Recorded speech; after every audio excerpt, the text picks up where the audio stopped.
जीवन के क्षण सार्थक साधना में बीतना चाहिए, जिससे मन सरल हो, पवित्र हो, संतुलित हो, अंतर्मुख हो। ऐसा काम करना जीवन की सार्थकता है। इसमें दुनिया की वस्तुओं को सोचना, घटित घटनाओं को सोचना, बीती हुई बातों को सोचना, आगे की कल्पनाओं में डूबना, भोगों की याद करना, देहाभिमान की याद करना, रजोगुण मन में उत्पन्न करके भोगों के लिए कल्पना करना, राग द्वेष की कल्पना करना। किसी ने अगर हमारा अपमान किया है तो उसकी प्रतिक्रिया में जलना, उसको नीचा दिखाने की चेष्टा करना, ये सब क्रियाएं चित्त में जब तक चलेंगे कोई शांति नहीं पाएगा। प्राणी पदार्थ जो मिले सब छूटते ही जा रहे, हम वासना में उलझकर दुख ही को पा रहे। प्राणी पदार्थ जो मिलते हैं सब छूटते चले जाते हैं, और उन्हीं प्राणी पदार्थों के विकार में जो मैल हमें आ जाता है वही हमें काटता है। न प्राणी रहेंगे, न पदार्थ रहेंगे, न परिस्थितियां रहेंगी, सब भागती चली जा रही, कुछ नहीं रहेगा। वह धन्य है जो हिमालय पर्वत की तरह स्थिर होकर के सब समय निर्विकार भाव से जीता है। ये पूरा जीवन ही साधना का क्षेत्र है। क्षण क्षण अपने को साधना में रखो। जीवन बीतता चला जाता है और मन में मैल भरा है, कब कल्याण करोगे? अंतर चिंतन करो, आत्मचिंतन करो, अपने को देखो, मन कैसा है। काम बहुत सरल है, मन की किताब को पढ़ना बहुत सरल है, लेकिन यही बहुत कठिन है। बड़े बड़े विद्वान नहीं पढ़ पाते, विद्वान नहीं पढ़ पाते। स्वामी शंकराचार्य ने एक श्लोक में कहा, श्लोक तो याद नहीं, भाव याद है, विद्वान भी, और अप ये बहुत लगाए हैं, अपनाम भी, विद्वान भी हो, चतुर भी हो, शास्त्रज्ञ भी हो, शास्त्रों का सूक्ष्मदर्शी भी हो, कई विशेषण लगा करके सब में अपि अपि अपि अपि, यानी भी ये भी हो, भी हो, भी हो, भी हो। लेकिन तामस से ढका हुआ अगर वो है तो बहुत समझाने पर भी सत्य नहीं समझ पाता।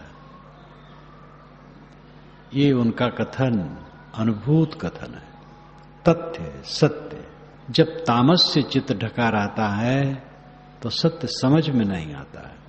जब राजस से चित्त ढका रहता है तो स्थिरता नहीं आती, सात्विक वृत्ति उत्पन्न होती है, तब थोड़ा थोड़ा साफ होता है।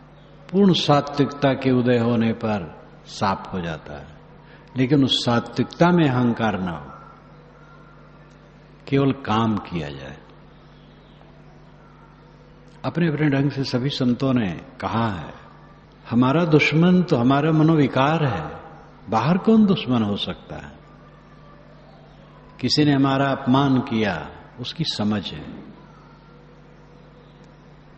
किसी ने हमारा सम्मान किया, उसकी समझ है, उससे हमें कुछ लेना देना नहीं। हां, जहां समझ में आवे ये खुराफाती चीज है, उससे हटे। कुसंग से दूर रहना बहुत जरूरी है। भाई केचुआ बना रहे, मूर्ख बना रहे और कुसंग को छाती में चिपकाए रहे तो उसका कल्याण नहीं होगा, वो जलेगा, फिर उसी से जलता रहेगा।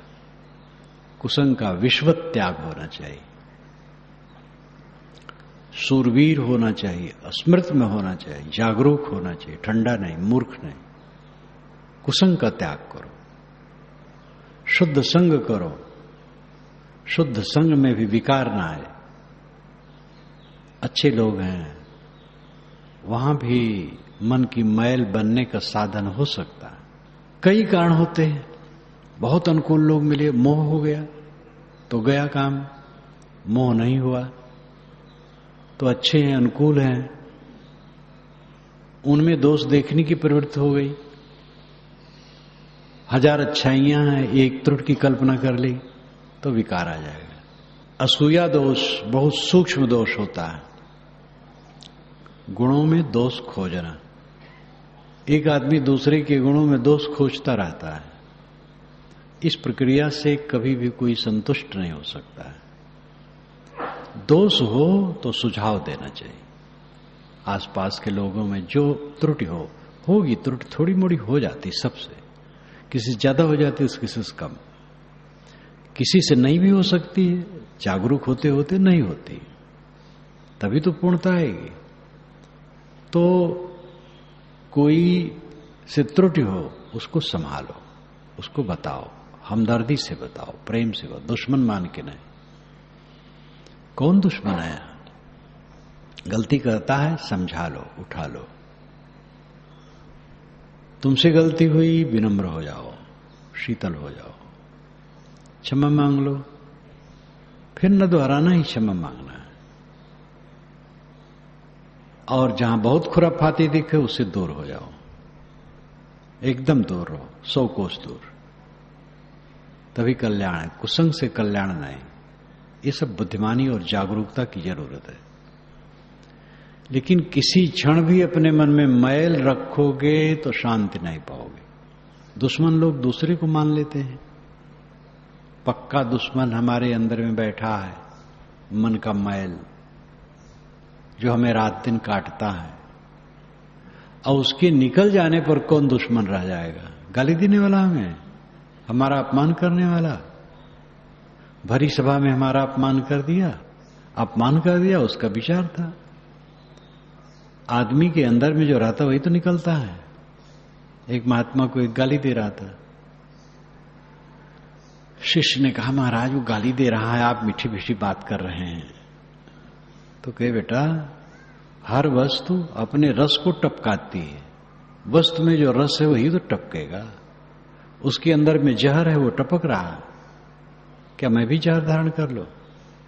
एक ने दूसरे से कहा आप मुझे गाली दे करके देख लीजिए, मैं क्रोध नहीं करूंगा। तो उन्होंने कहा हाँ, तो मैं अपना दिमाग खराब कर लूं आपकी परीक्षा करने के लिए। कुल अपने में विषमृत है। अपने को शोधो, अपने को देखो। हमारा कल्याण हो जाए तो कहीं अकल्याण है। हमारा कल्याण हो गया तो हम अमृत हो गए, और इर्द गिर्द रहने वाले जिनकी आंखें होगी वो देख सकेंगे, वो भी लाभ ले सकेंगे। ये भी पक्का है कि बहुतों की आंखें नहीं होती। बहुत अच्छे अच्छे पुरुषों के पास रहने वालों में भी सबकी आंखें नहीं होती, देख नहीं पाते। बलवंत सिंह गांधी के सेवाग्राम में रहते थे।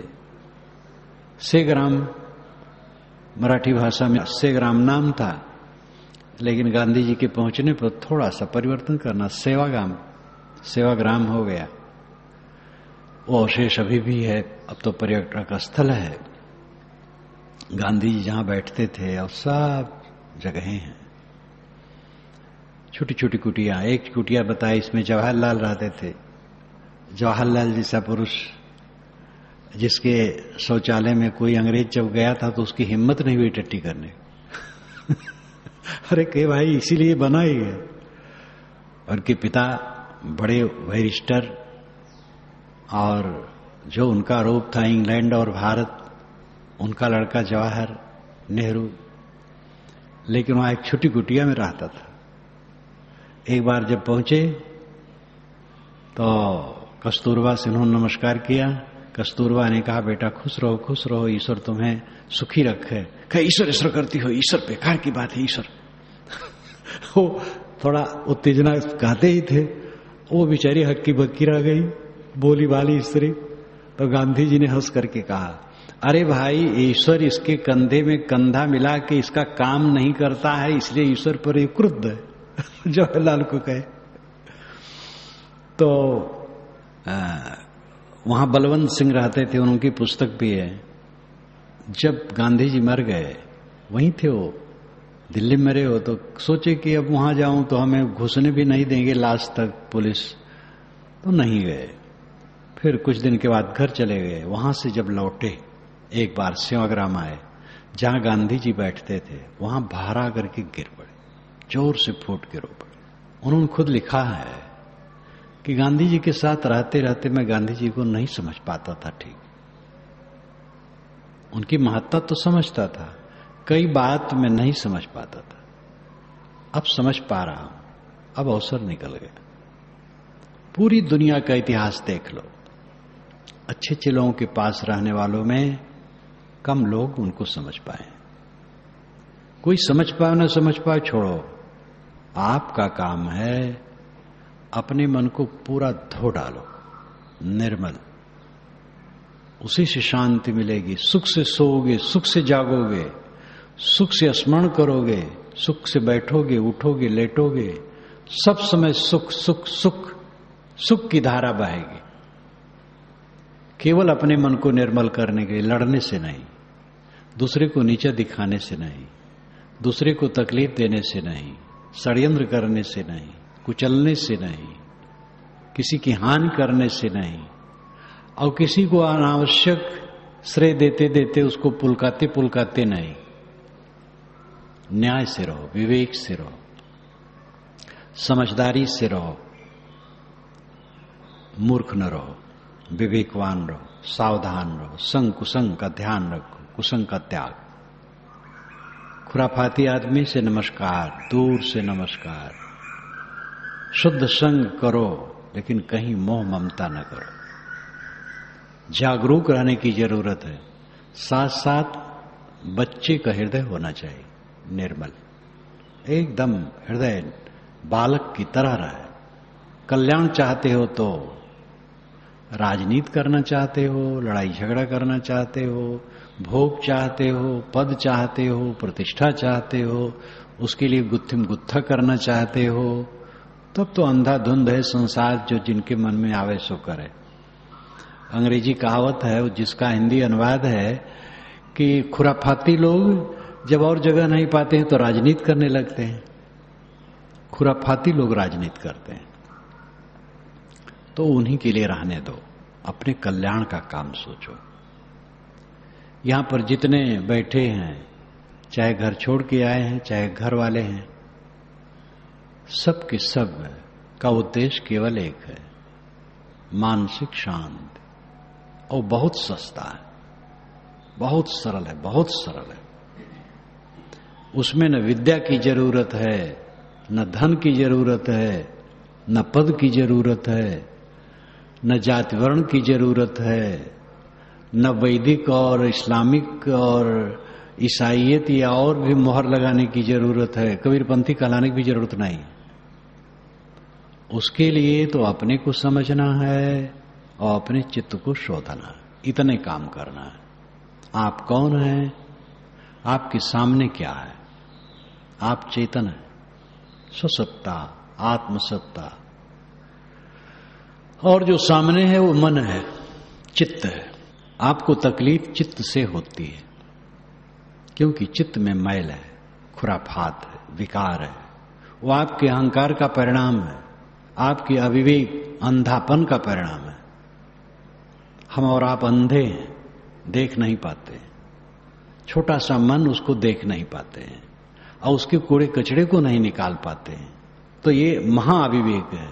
अपने को समझो, अपने को देखो, केवल अपने को शोध लो, बाल हृदय बन जाओ, स्वच्छ, आपका बेड़ा पार है। आसपास वाले अपना डूबा में बेड़ा, कोई कैसो करे ना हमसे मतलब, श्री विशाल साहब ने गाया है, बहुत बढ़िया। कोई कैसो करे ना हमसे मतलब, चाहे बनावे चाहे बिगाड़े, भाव भावें करतब, निज पद में तो रहे अटल होए, मार्ग अपने धर तब, पवन प्रचंड बहे झकझोरन, सही रही भूमि न टर तब, जो आवे त्यों देव फिराई, धर दरबान पछर तब, लाभ दिखाए घुसन जो चाहते हुए अगर जे मचल तब, पूर्ण आप चाहे कस पूर्ण, धारण भाव यही नहीं भर तब। तो और पंक्तियां हैं, कोई कैसो करे हमसे कुछ मतलब नहीं, चाहे बनावे अपने चाहे बिगाड़ दे, चाहे हमारे लिए भाव करे चाहे अभाव करे, हम अपने मार्ग को पकड़ते हैं। प्रचंड पवन बहता है, लेकिन उसको सह करके जमीन अडिग है, इसी प्रकार हम अडिग, सभी स्थितियों में अडिग, जो आवे ते देव फिराई धर दरवान पुछर तब, दिल में जो कोई विकार आवे उसको विवेक वैराग का दरवान रख करके बता दो कि उसको धक्का दे करके निकाल दे, कोई विकार ठहरने न पाए चित्त में। लाभ दिखाए घुसन जो चाहते हो अगर मचल तब, कोई ऐसा भी आदमी हो सकता है लाभ दिखा करके घुसना चाहे, ये लाभ होगा तो कह दो हमें लाभ नहीं चाहिए। सुदूर विशाल देव की वाणी, जीवन वैसा था, मन वैसा था, साधक थे, सिद्ध थे, परिपक्व थे। बड़ी बारीकी से मैंने उनको देखा और सन 53 में उनके दर्शन पाया नवंबर में। उसके पश्चात वो फरवरी में तो आ गई हमारे गुरुस्थान पर, 1.25 महीना रहे समाज सहित। उस समय मैं भोजन बनाता था, बड़ा भंडारा, दर्शन उनके कर लेता था, कोई शब्द सुन लेता था। उसके पश्चात उनके पास जाने लगा 12 तो एक बात कहीं बोल रहे हैं, आज कहां से आए हो, बस जाते समय पूछ लें कौन स्टेशन पर बैठे हो, फलाने स्टेशन पर सर, 2 मिनट गाड़ी रुकी थे, ध्यान दो, बस और कुछ नहीं। सन 58 से फिर हमारा उनका संवाद शुरू हुआ और निकटता शुरू हुई। 76 तक, 77 में शरीर छूटा उनका। सूरवीर संत, निर्मल संत, महान संत, एक एक वाणी उनके हृदय का रस है। कोई भी संसार सागर से पार होगा वीर बन करके, कायर बन करके नहीं। जो अपने मन द्वारा लतियाया जाएगा रात दिन, मन रगड़ रहा, प्रतिक्रिया में रात दिन रगड़ रहा, फलाने ने ऐसा कह दिया, फलाने ने अपमान कर दिया, हमारे छोटे ने ऐसा कर दिया जो हमसे छोटा है, अब अगर कहीं चेला कर दे, वो पुत्र कर दे, अरे भाई चेला पुत्र कुछ नहीं, ऊंच नीचे मध्य की बानी, एक है पवन एक है पानी। कौन छोटा है कौन बड़ा है, मर्यादा मानने वाले माने, तुम दूसरे की मर्यादा मानो। तुम्हारी मर्यादा कौन कितना मानता है इसकी परवाह न करो, सब बड़े, हमसे सब बड़े, ये भाव रखो, चित्त निर्मल रखो, निर्मल रखो, सदैव आनंद कंद रहो। मैल बना करके क्यों नरक भोगते हो? नरक तो अनाद काल से भोगते आए हो, आज भी नरक भोगो, साधु भगत बन करके और सज्जन बन करके कब स्वर्ग में पहुंचोगे? कौन दिन आएगा आगे? ये दिन क्या घटिया है? देखो सूरज उगा है लेकिन बादल ने उसको रोक रखा, उसके प्रकाश को। शीतल मंद सुगंध वायु, कितना बढ़िया सब वातावरण मिला है। आप उठ सकते हैं, बैठ सकते हैं, चल सकते हैं, बोल सकते हैं, सेवा कर सकते हैं और ध्यान कर सकते हैं। ये समय ज्यादा दिन रहेगा? अचानक जाएगा। जवान लोग जो इसमें बैठे हैं अहंकार न करें, जवानों ठिकाना है। राम रूप ब्रह्मचारी हमारा सुंदर नौजवान, सुशील, प्रज्ञावान, अंतर बाहर बढ़िया, और घंटों में शरीर छोड़ दिया, कुछ पता न चला कि क्या हुआ। ऐसा शरीर है, किसी को कुछ पता नहीं, और रोज तो गल ही रहा है। कब काम करोगे? समय कब आएगा? आज खुराफात करोगे, कल्याण कब करोगे? सारे मन के मैल को रात दिन धो, स्वच्छ हो जाओ। कुछ साथ में नहीं, सब भागा जा रहा है। आए हैं ते जाएंगे राजा रंक फकीर, एक सिंहासन चढ़ी चले एक बधे जंजीर। जो आए हैं जाएंगे, राजा रंग फकीर कोई हो, एक सिंहासन पर बैठ के जाता है, एक जंजीर में बंध के। निर्मल मन का मनुष्य सिंहासन पर बैठ करके जाता है, मैला मन का मनुष्य जंजीर में बंध करके जाता है। बस इतना ही फर्क है। जिसका मन निर्मल है, हर समय कमल की तरह चित्त खिला रहता है, दुख है ही नहीं। दुख कहां है? दुख तो अविवेक में है, अज्ञान में है। देहाभिमान जितना करो दुख है, अपने नाम रूप के प्रति मोह, इसको छोड़ दो, दुख नाम की कोई चीज नहीं। सब समय दुख रहित जिसका चित्त है, उस सिंहासन पर बैठ करके संसार से जा रहा है। भूतेषु विचित्र धीरा प्रेतास्माल लोकादमृता भवन्ति। भूत में, प्राणी में जो अपने सजाति को देख लेता है, इस संसार से छूट करके अमृत हो जाता है। या मन गही जो थिर रहे, गहरी धूनी गाड़ी, चलती बिरिया उठ चला, हस्ती घोड़ा छाड़ी। इस मन को पकड़ करके जो स्थिर रहे और ज्ञान की गहरी धूनी जमा दे, अलंकारों में वचन है, ज्ञान की गहरी धूनी जमा करके और मन को पकड़ करके एकदम बैठ जाए। ये मुन्ना को इधर उधर कूदने न दे। चलती बिरिया उठी चला, हस्ती घोड़ा छाड़ी। चलते समय क्या होगा? हाथी घोड़ा सब छोड़ के चल दोगे। गृहस्थ लोग अपनी गृहस्थी छोड़ के चल देंगे, हम लोग ये मठ मंदिर छोड़ के चल देंगे। ये सभागार में बहुत दिन रहने की जगह थोड़ा है। सभागार से उठ जाना है। जिन कमरों में हम लोग रहते हैं वहां से उठ जाना है। उठाया है कुछ है ही नहीं है, सब झूठ। जो हरदम सब झूठ नहीं समझेगा उसको शांति नहीं मिलेगी। लेकिन दूसरा खतरा है, जो झूठ मानेगा व्यवहार उसका ठीक नहीं रहेगा। ये भ्रम होता है अज्ञान से। जिन्होंने झूठ माना उनका व्यवहार खूब गहरा और चाण रहा। स्वामी शंकर ने सब झूठ माना और 32 वर्ष की उम्र तक में तो उनका शरीर छूट गया और उसके अंदर वो कितना काम की, कितना दौड़ते रहे, लिखते रहे, पढ़ते रहे, जगत को जगाते रहे। उनके ऊपर ऑब्जेक्शन कि उन्होंने बौद्धों का नाश किया, बिल्कुल झूठ है। बौद्धों को उन्होंने नाश नहीं किया, अपना विचार कहा। ये तो झूठे लोग लिख डाले हैं। शंकर दिग्विजय लिख करके उसमें शंकर को बदनाम किया गया है। शंकर कोई राजा महाराजा नहीं थे कि बंदूक लेके चलते थे। शंकर तो सन्यासी थे। उन्होंने कहा है कोई हमारे साथ दुर्व्यवहार करे तो हमारे में प्रतिक्रिया भी नहीं होनी चाहिए। कैसा भला हो सकता है कि वो किसी बौद्ध का विनाश करे? इतिहास कहीं नहीं बताता है कि शंकर स्वामी ने बौद्धों का विनाश किया है। ये शंकर स्वामी के ही अनुगामी बिना समझे और अपने गुरु की बड़ाई करने के चक्कर में और शंकर ने सबको रगड़ दिया, सुधन्ना राजा को साथ में लेकर के। अपने ही अनुगामी खतरनाक होते हैं। हिंदू समाज का विनाश हिंदू करता है, इस्लाम का विनाश मुसलमान करता है, ईसाईयत का विनाश ईसाई, कबीरपंथ का विनाश कबीरपंथी। इस आश्रम का विनाश अगर कोई करने वाला होगा तो आश्रम में रहने वाले कुचक्री लोग हो सकते हैं। अगर ऐसे लोग पैदा हुए इसका विनाश कर देंगे। बाहर से कौन विनाश कर देगा? आसपास जो बैठे वो विनाश कर देंगे। गाली देते रहे नहीं विनाश कर पाएंगे। यद्यप हमारे चारों तरफ जो बैठे उनका प्रेम है, यहां गाली देने वाला कोई नहीं। हमारे शरीर का विनाश दूसरा कर देगा। हमारा खान पान आचार विचार खराब होगा, विनाश हो जाएगा। दूसरा कौन विनाश करता है? आप अपने को संभाल लो, 3 लोक भय ना है।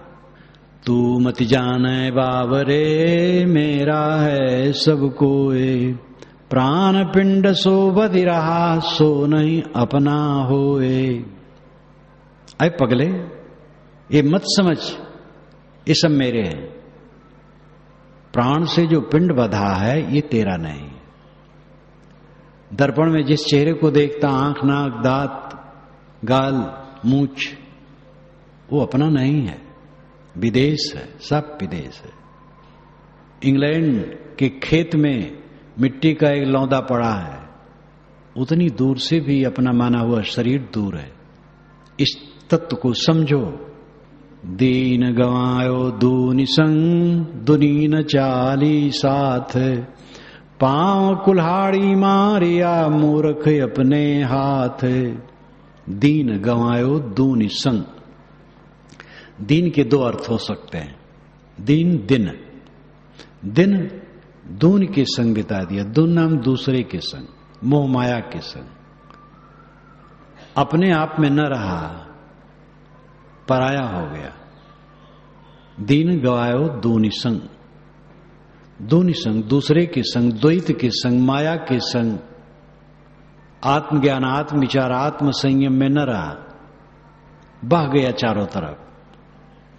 और दीन का अर्थ अरबी भाषा के अनुसार धर्म है, वो धर्म संप्रदाय नहीं। दीन तो केवल धर्म है, मजहब संप्रदाय ये बाहरी है। दीन गवायो दूनी संग, दून दूसरे के संग में अपने धर्म को तो खो दिया। अर्थ दो ढंग से है लेकिन बात एक ही है। दुनी न चाली साथ, लेकिन ये दुनी, ये द्वैत जिसमें तुम मोह किया, जिसका अहंकार किया, वो तेरे साथ चलने वाला नहीं, कुछ भी चलने वाला नहीं। शरीर पीड़ा दे दे करके गल गल करके मर जाएगा। किस अहंकार में बैठे हो? आसपास के लोगों को नहीं देखे हो? सड़ सड़ के मरे हैं, घुल घुल के मरे हैं, रगड़ रगड़ के मरे हैं। और किस प्रमाद में हो? मोह भंग करो। पांव कुल्हाड़ी मारिया मूर्ख अपने हाथ। ये मूर्ख अपने हाथ से अपने पैर में कुल्हाड़ी मारता है, अपना विनाश करता है, अपने मन को खराब करता है, वाणी को खराब करता है, कर्मों को खराब करता है। मैं भौरा तुही बरजिया, बन बन वास न ले, अटकेगा कहूं बेल से, तड़फी जिए दे। कितना मार्मिक है। तीर लगती है तो शरीरधारी को चोट होती, पत्थर को नहीं। जिसके हृदय में जितनी जगह होगी ये वाणियां चुभेंगी। पानी सर्वत्र बरसता है, टिकता वहां है जहां गहरा होता है, गहराई होती है। मैं भौरा तो ही बरजिया, बन बन बास न ले। अय भौरा, मैंने तेरे को बरजा रोका कि बनबन में उबन में सुगंधी न ले, अटकेगा कहूं बेल से, तड़फ तड़फ जिए दे। अटकेगा कहीं बेल में, तड़फ तड़फ जिए दे। कटीले और जहरीले पौधे में, बेल में, लता में कहीं फंसा तो तड़फ तड़फ करके जान देगा। ये अन्योक्ति अलंकार है। कहा कुछ जाए अर्थ कुछ हो, ये अन्योक्ति है। सीधी बात है। ऐ मन भौरा, मैं तेरे को रोकता हूं, बन बन बास न ले।